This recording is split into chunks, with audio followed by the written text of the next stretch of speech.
like 7:30, and we gotta do some prep for Dungeons and Dragons, and it's Mythic Odyssey. I'm not feeling 100%. I got a little like food poisoned yesterday, so I wanted to start this prep obviously a lot sooner than I did. But you know what? I'm here, and we know what we're gonna work on, so let's just jump right into it. We're gonna be working on the Battle of Mytros for Mythic Odyssey. So in order to do that, we need to get our notes from when Prime did this, which are right here. And I guess we'll just see if the server loads in the background. It's taking a sweet time. Alright. Chapter 9 notes, Battle of Mytros. So, let's see. We're going to have Prime. All the spreadsheets. Okay, but we don't want to do it Prime way. We want to do it Mythic way. So, Mythic. There we go. Alright. These other things still apply, and so we will address them. Well, let's take this out. This is definitely... there we go. What if the party is late to the war? Assume that it took a few days to get shit started. Wars are actually pretty slow. Would be better narratively if the war was already underway when they arrive. I agree. But what about the Go Dragon reveal? That's a good question. What about the Go Dragon reveal?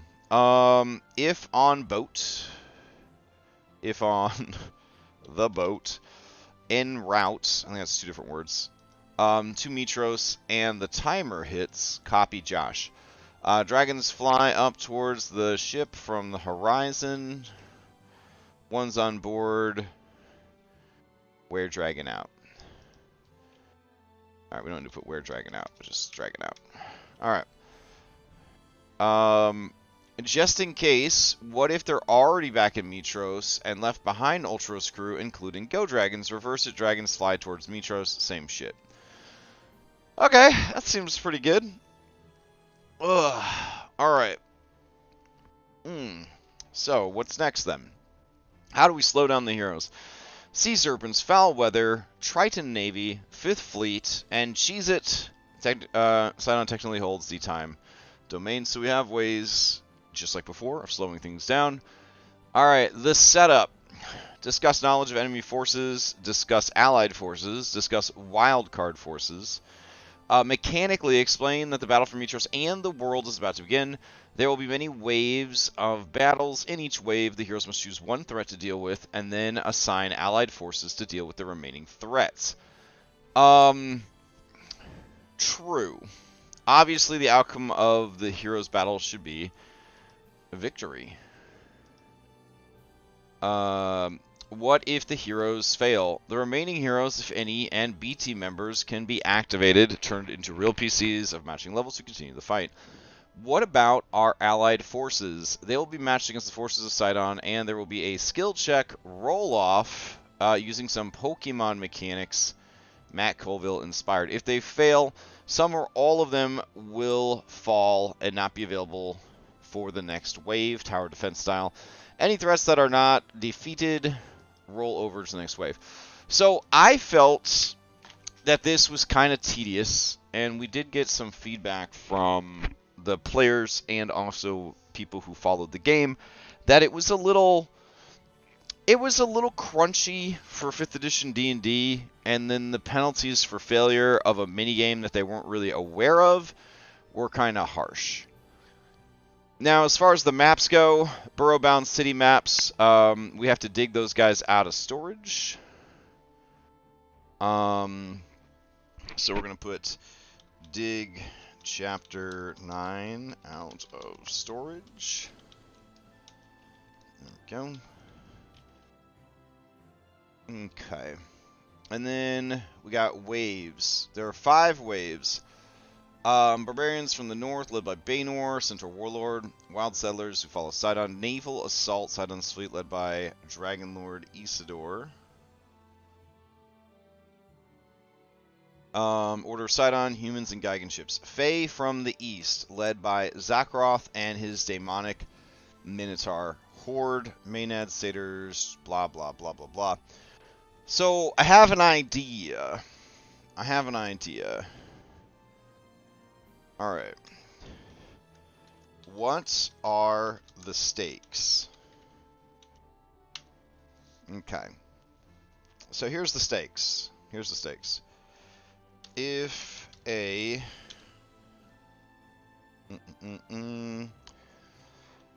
each boss fight will have 3 objectives. Each failed objective results in the death of one allied unit that was fighting during the current wave. There we go. I like that. I like that a lot. Alright. Each field objective will result in the death of one allied unit fighting during the current wave. That seems good. Alright, so the objectives are defeat of boss, and then destruction of something, protection of something.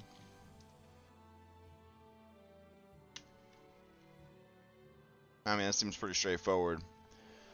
Alright. So, let's see. Barbarians in the north, blah, blah, blah. Alright, so Wave 1, the Dragon. Wave 2, the Mad King. Wave 3, the Lord of Storms. Okay. Wave 4, the Mad Feast.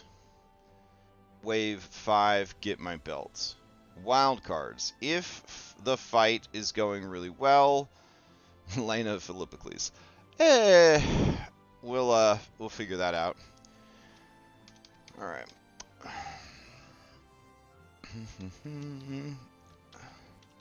What happens to the Divine Sparks domains when Hergeron, Sidon, and Lutheria die?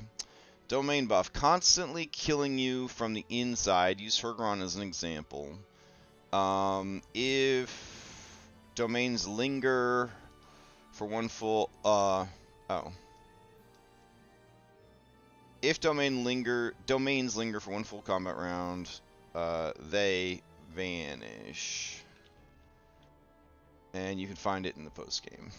If a domain is absorbed, that is an action. Action plus attunement. Alright, saving throws. Constitution or die. Charisma or lose yourself to the domain. I think I forgot to do those last time, because I'm just not a very good DM. Require an attunement slot.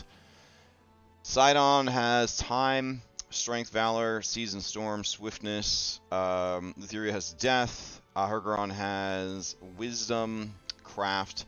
Talius has beauty. Alright. Well, what if Halcyon made it to this fight? There we go.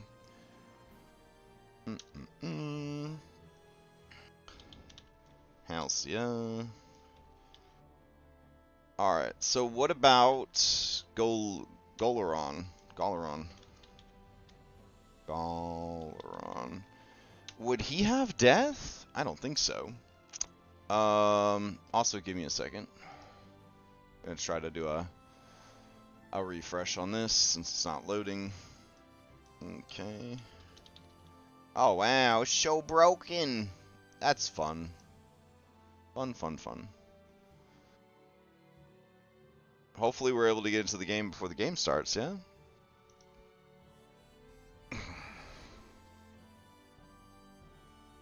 Alright.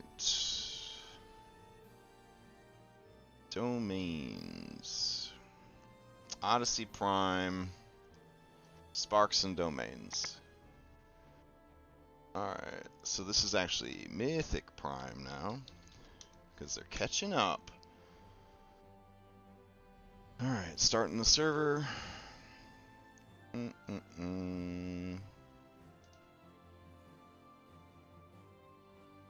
And launching the game.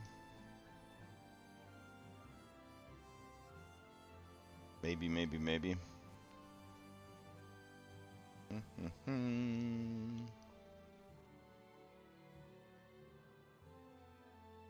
Okay, so it looks like I moved some of the Divine Sparks over here, which is great. I just got to figure out what Galaron would have had if he lived. Wisdom was for Galaron. Alright. Oh, so Hergeron. Oh, it says it right there, you derp. Okay. Alright.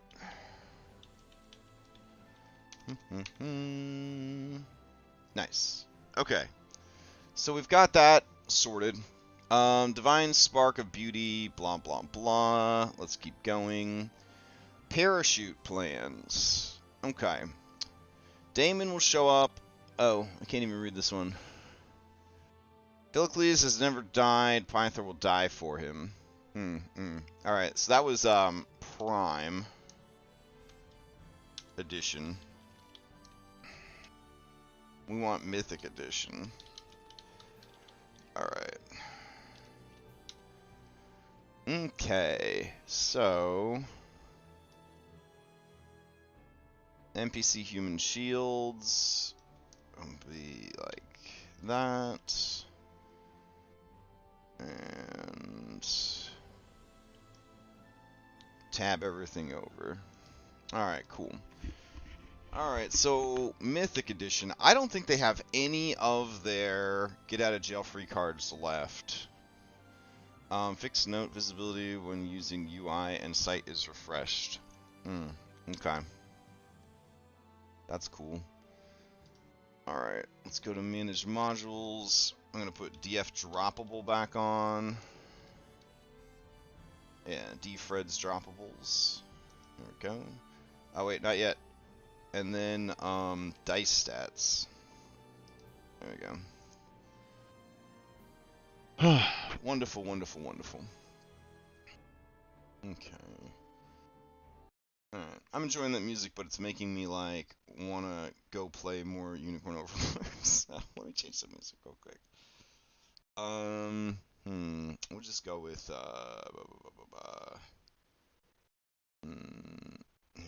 We'll just have this random. Nah, not liking that. Hold on. Alright, we'll see. Okay. What do we got? 20 minutes? We're doing great. We're doing so good. Alright, let's get rid of this stuff. Kyra is our test. Boop, boop. Everything's still working. Damage, damage. One thing I noticed is the critical hit thing is happening, which I don't like. So we got to go into this real quick now that we're actually in the game. So let's see what we can do about that. Alright, I guess this would be under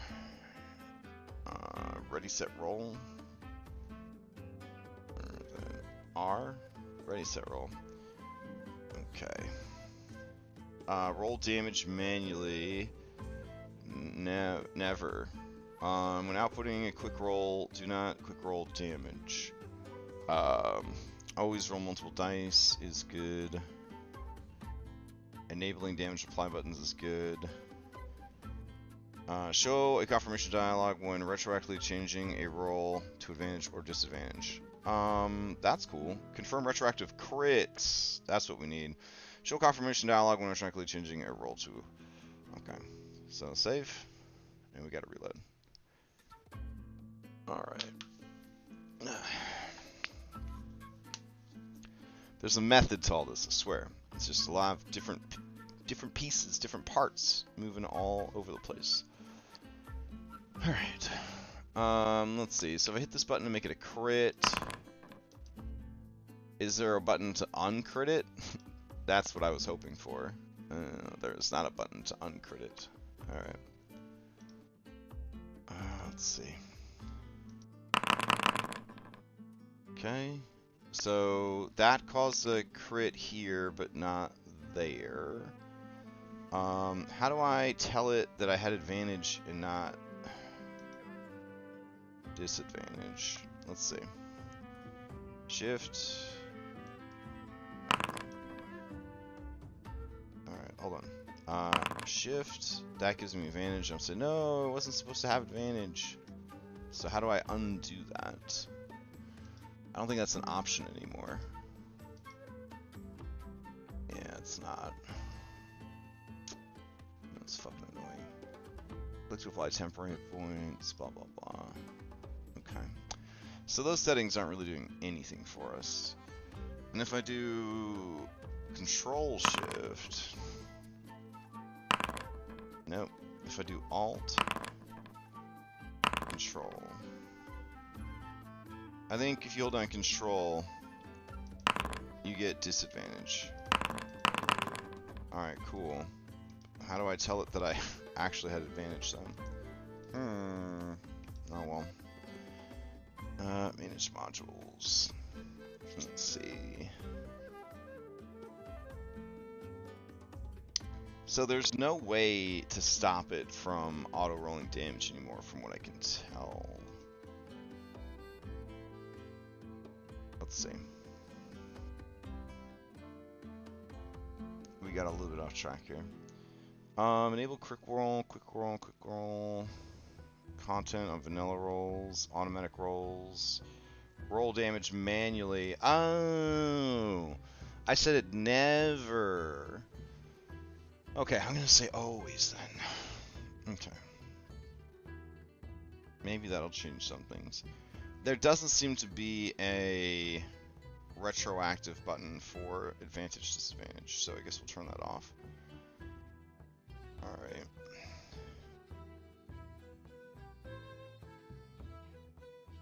Selected token, targeted token, apply to both. There we go. Alright, start it over again.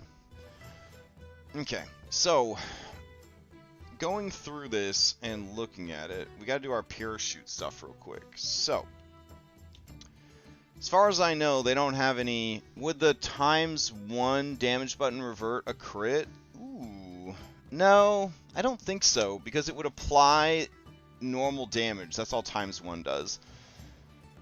Because it's ×1, half damage, quarter damage, or double damage is the situation there.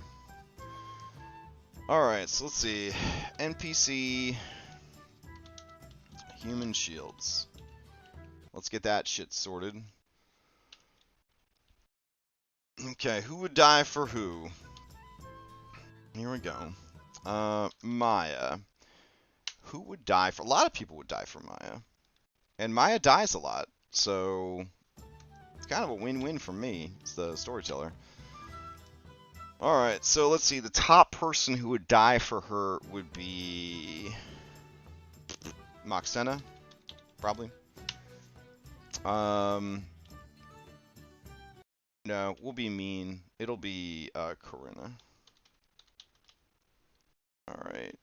I don't think I lost internet, but apparently YouTube is not giving it to me. Ugh. Alright, so Corinna and Moxena for sure. Alright, who would die for Sibo? Who's also pretty easy to kill. That would be Nessa, for sure. Followed by Falana. Now keep in mind, they have not replaced the Fates, so they're going to be dealing with that issue. Mythic complications. Oh my god, now you're getting like vocals in here too? This is just the fucking worst. Alright, hold on. I'm just gonna put on some like local music to my computer. Sorry, I'm a little grumpy when I'm like not feeling good. Hopefully it doesn't reflect too hard in the game today. Alright.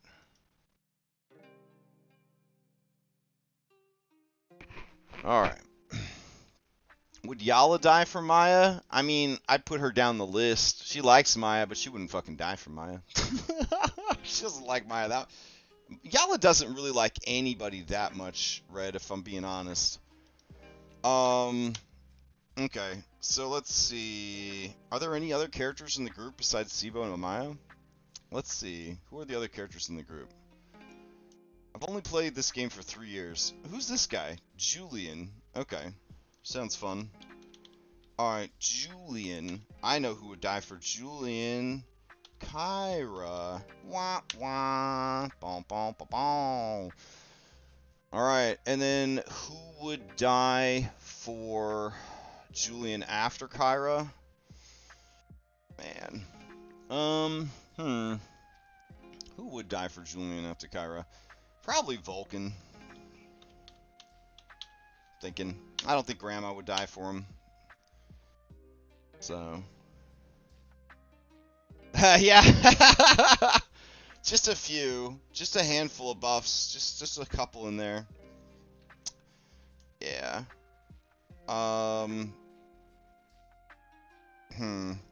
Okay. Let's see what else we got here. Corona, Moxena, Nessa, Falana, Kyra, Vulcan. Okay. So then there's that guy, Orin. Well, we know who would die for fucking Orin.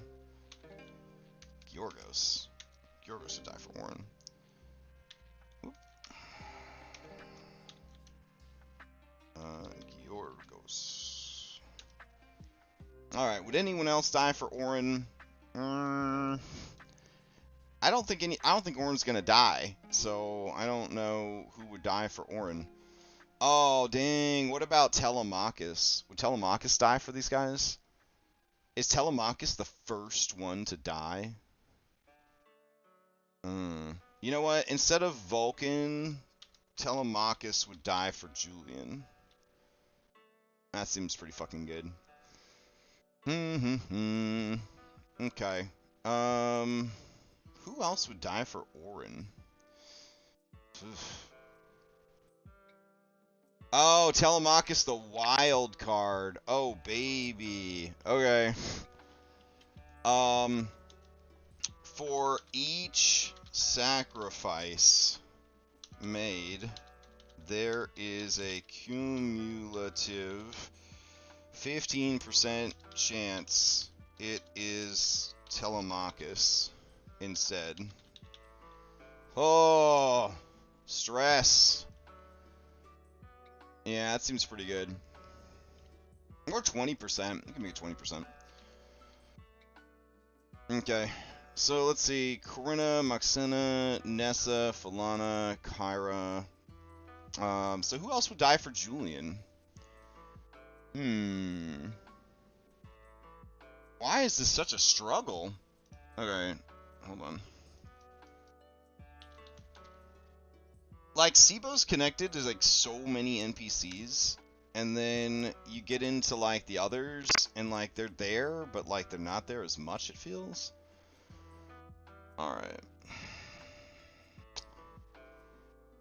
Okay, so Katia, she ain't gonna sell herself out for anything. Androcles would probably do it, but he'd be low on the list. I guess we'll put him down here. Androcles. Alright, we got Sibo. He's covered. Brianna, Chandras and Zamrox. Claximus, Corinna's already covered. Corinna, would she die for Orin? I think she'd die for Orin. Calic would die for Orin. Yeah. Calic. And then I would say Corinna if Orin died that many times. I just don't see him dying that many times. Alright. Edicus don't count. Georgos, Hagen, Halise. Okay, so the last one is Andronikos. Obviously, Halise for Andronikos. But also, Kyra. Yeah. Would Cred die for somebody? Yeah, sure. Cred would die for somebody. For Julian, well, yeah. I mean, Loris would die for Julian. Porcelain, Telemachus, Testicles, Nessa, Steros, Endis, King Stavros, Pitios, Ganculus, Yala, Carl, Thorak, Callius, Cadmus, Cyver, Halos, Son of Sibo. Tychon? Oh yeah. So let's see. Tychon. There we go. Thank you.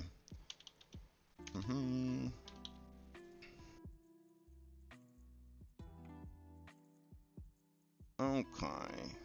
Halos would definitely die for his dad. There we go. Okay. Cadmus dying for Julian. Oh, baby. Love that.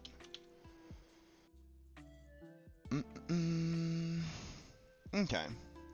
So, Mythic Complications. No Skyhold. Fates. Still in action. Dragon babies turn evil. So that's a problem. Let's see. And mutated with growth magic into monsters. What other unfinished business do they have that would cause complications? I think that's their two big ones. Pretty sure they got to everything else. Pretty sure. Let's see, we've got 8 minutes. Let's see. Mythic post game. Mythic endgame. Here we go. Alright. Mythic Odyssey's endgame combines chapters 7 through 12 into a cohesive narrative without time skips or a post-game. Preparation for the Battle of Mytros is underway. Exaggeration, but okay. The campaign notes should include epic mounts, summons, boons, and layer actions. Post-game content begins immediately after the Battle of Mytros. Involves rebuilding city, restoring Andy's memories, seeking aid from the Sea Siren race. Narcissus helps in obtaining divinity, and the players can learn about the 3 divine MacGuffins. The campaign aims to allow the players to reach level 20, unlock Skyhold, which they skipped, raid Sidon's Vault, which may or may not happen, stop the Death Star, which they're working on, and defeat Sidon. The campaign includes various tasks such as making Grammacadia happy, defeating or detaining the Koopa Kids, stopping the Death Star laser, robbing the Vault, killing Sidon, destroying. Okay. We haven't made Julian's level 12 feat yet. All level 16 epic feats need to be made. Journal entry death count, don't have that ready. Golden Apples, side quest I think has been forgotten, question mark. And then we have this thing that says Dragonlords for Battle of Mytros. And I'm sure I've looked at this picture before, and I will be delighted when I see the picture. What? Oh, hold on. There's no H at the beginning. Oh, that's fucking cool. Alright. Have I already made a token for it? Question mark? Maybe.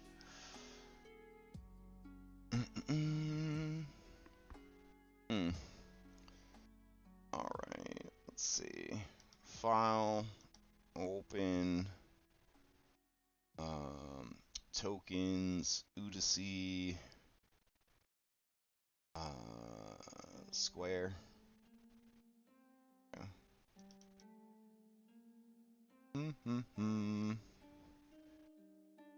That is a statue. Cool. Alright, bring that boy over there. Ooh, that looks so fucking cool. Alright. Love that. Alright. Save that out as Oodle Mythic Dragon Riders. Alright, cool. So, what else do we got? See Discord for more information. We got that. Epic mounts, summons. All B team is slotted at all times. Ooh, I like that. Okay. I don't know if I like that, actually. All B team is slotted at all times. I still like the idea that they have to send allies off to fight other things, but having all their B team at once is pretty cool. Alright, so let's go back up here. And so, here, Mythic changes. Alright, step 1, all B team is slotted at all times. All recruited alliances provide a layer action for the party to use during fights. I like that. Okay. All B team is slotted at all times. All recruited alliances survive. Okay.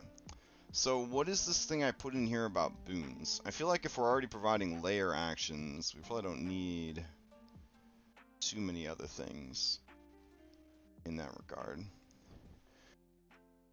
Aw, thanks, man. I know what I'm gonna do with it. I'm gonna give it to an anime cat girl who I really would like for her to live through what is to come. I'll add that to my my document real quick for her.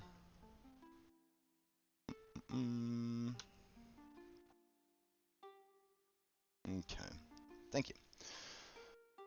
All right, I gotta go run the game. So, anyways, if you're curious, the big differences are we're not gonna have the Warhammer 40k stuff anymore. They're just going to pick one of the fights, trust that their allies can do the other fights. If they fail the objective, any of the objectives in the fight, for every objective they fail, a friendly unit randomly determined will fall in battle.